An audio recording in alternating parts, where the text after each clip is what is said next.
नमस्कार मंडळी, कसे आहात सगळेजण? तर आज पुन्हा एकदा नवीन ब्लॉगमध्ये तुमचं खूप खूप स्वागत आहे. तर आज मी तुम्हाला घेऊन जात आहे कुठे, कधी, कसं ते तुम्हाला सांगतेच आहे आता. तर तुम्हाला माहितीच आहे आम्ही कोकण ट्रिपला गेलोय, मालवण ट्रिपला. तर आता इथे आलोय आम्ही. तारकर्ली रोडला हे आमचं होमस्टे आहे. तिथून आम्ही बहिणी बहिणी रिक्षाने तारकर्ली रोडवरून देवबाग बीचला चाललोय आहे आता सध्या. तर ह्या बीच पासून म्हणजे ह्या होमस्टे पासून आम्हाला देवबागला जायला प्रत्येकी रिक्षाला 150 रुपये. एका रिक्षामध्ये 3 ते 4 लोक बसू शकत होती.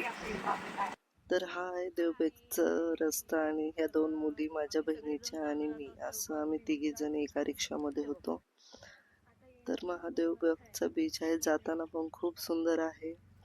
शूटिंग करत करत गप्पा मारत फुल एन्जॉय करत आम्ही तिथे गेलो. सगळा समुद्र किनारा होता, छोट्या बोटी, छोटे छोटे तिथे समुद्र किनारे अशा बऱ्याच काही गोष्टी होत्या. तर आपण जातोय आता देवबाग बीचला. देवबाग बीचला जाण्या अगोदरच एका गोष्टीचं दर्शन आम्हाला झालं आहे आणि तेच आज मी तुम्हाला घडवणार आहे. तिथे जाताना बऱ्याच गोष्टींचं दर्शन घडत होतं जे आपल्या पुण्यामध्ये मला बघायला भेटल्या नाहीत. बऱ्याच गोष्टी जे की बीचच्या साईडचं सौंदर्य, तिथली घरं, तिथलं राहणीमान, तिथली दुकानांची पद्धत, माणसांची बोलण्याची पद्धत, ह्या बऱ्याच गोष्टी होत्या तिथे. आणि हा जो देवबागला जातानाचा जो रस्ता आहे ना, तो पूर्णपणे नयनरम्य असा आहे. खूप छान आहे. गार हवा, एवढा उन्हाळा होता तरी हवा थंड होती, कारण की सगळ्या बाजूने हिरवळच हिरवळ आहे. होमस्टे पण खूप सुंदर प्रकारचे होते. छोटे छोटे रिसॉर्ट, हॉटेल्स, पूर्ण बीचच्या कानाकोपऱ्यात सगळीकडे इथे होमस्टे आणि रिसॉर्टच आहेत. तर हे बघत बघत आम्ही पोहोचलो ज्या ठिकाणी आम्हाला जायचं होतं. तर आपल्याला जायचं होतं बीचला, पण त्याच्या अगोदरच आम्हाला हे देवदर्शन झालं म्हणजे आमच्या 2-3 रिक्षा येणार होत्या बहिणींच्या. तर ते येईपर्यंत जिथे आमचं देवबागचा स्टॉप होता बीचचा, तिथेच हे श्री देव महापुरुष देवस्थान आहे, जे की देवबागचं मेन ठिकाण आहे, ग्रामदैवत आहे ते देवबागचं. तर 2-3 रिक्षा यायच्या बाकी होत्या, त्यामुळं म्हटलं काय करायचं.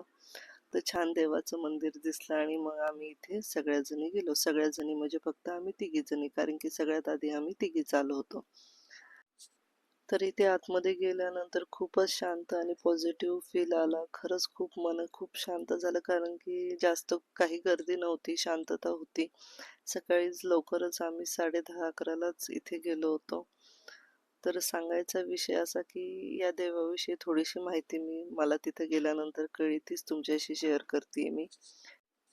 श्री देव महापुरुष हे इथले ग्रामदैवत मानले जाते. गावाचं रक्षण करणारे देव म्हणून त्यांची लोक खूप म्हणजे खूप मनोभावे श्रद्धा करतात आणि त्यांना मनोभावे पुजतात. समुद्र किनाऱ्याजवळ हे खूपच सुंदर असं मंदिर आहे. खूप छान आहे. इथे निसर्ग आणि श्रद्धा या दोन्हींचा एकत्र अनुभव आपल्याला बघायला मिळेल. तर इथले लोक असं सांगतात की जर मनापासून आपण एखादा नवस या देवाला बोललो, तर तो नक्कीच आपला पूर्ण करतो. जसं की आपण प्रत्येक देवाबद्दल प्रत्येकाची श्रद्धा काही ना काही असते. जसं की ही माझ्या बहिणीची मुलगी बघा, मनोभावे अगदी देवपूजा अर्चा करते. जी की माळकरी आहे, तिने ती माळ काढली, देवाच्या कानाला लावली, काहीतरी तिने मंत्र म्हटला आणि आलो आम्ही. तर पुन्हा मी विषयावर येते, या देवाबद्दल सांगते तुम्हाला.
चिंगी, गौरी, शुभ्रा आणि नीता मावशी सगळे एकत्र आहेत.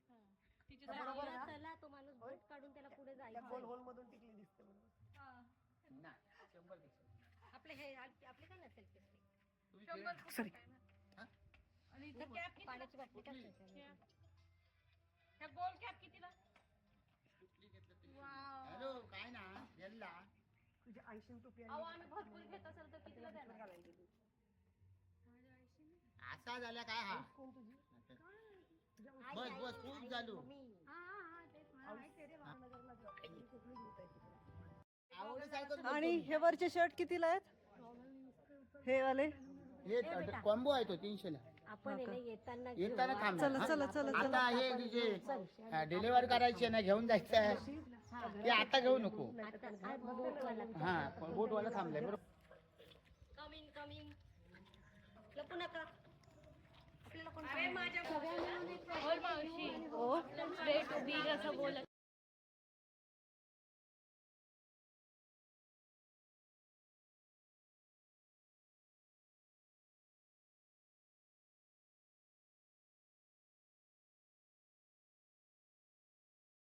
आता आम्ही बीचला चाललो आहोत. इथे मंदिर आता आपण पाहिलं, त्या मंदिरापासून सरळ पुढे देवबाग बीच आहे. ही अशी छोटीशी पाऊल वाट इथे आहे. अशी झाडं, सुंदर सुंदर फुलं त्याला इथे आणि असे छोटे छोटे मंदिर लागतात. तर चला, हा छोटासा ब्लॉग तुम्हाला कसा वाटला नक्कीच सांगा. जेव्हा तुम्ही कधी याल तेव्हा नक्कीच या गोष्टींचा अनुभव घ्या. चला बाय बाय.